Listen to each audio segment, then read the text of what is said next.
Dalam cerita Hans Christian Andersen, kalau ada raja yang mulai menaikkan pajak dan menekan rakyatnya, dia pasti disebut raja yang zolim atau raja yang jahat.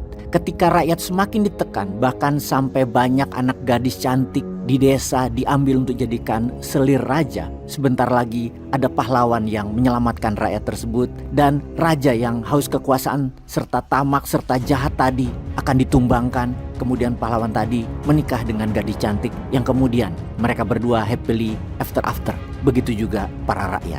Anak gadis itu kalau negara ibarat kekayaan sumber daya alam, yang di negara jahat kekayaan itu diambil pejabat untuk dirinya dan kekuatan asing, di mana tidak ada manfaat yang didapat untuk negara karena biasanya dari pajak saja itu tidak cukup, sangat kecil sekali dibandingkan dengan yang dicolong nilainya.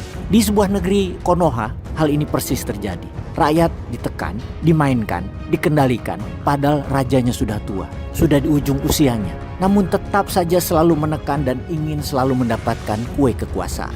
Apa yang dilakukan di negara Konoha kepada rakyatnya yang diperas pajak tersebut? Inilah ilustrasinya. Seorang warga di Konoha yang bekerja dengan giat, di mana dia mendapatkan gaji yang cukup lumayan untuk menghidupi dirinya dan keluarganya. Tiap bulan dari gajinya tersebut, dia kena pajak penghasilan.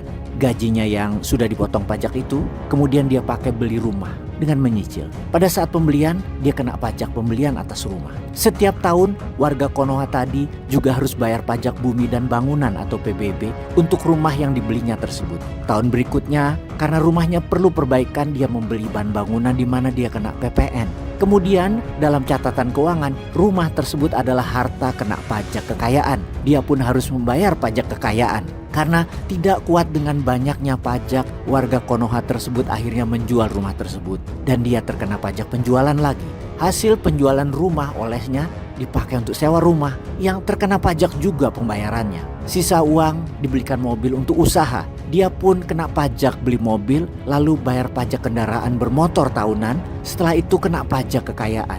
Suatu hari mobilnya rusak, diperbaikinya dan dia beli spare part. Kena pajak lagi, kena PPN. Akhirnya mobil itu dijual, kena bayar pajak penjualan. Sisa uang dibelikan motor yang dia pun harus bayar lagi pajak kendaraan bermotor.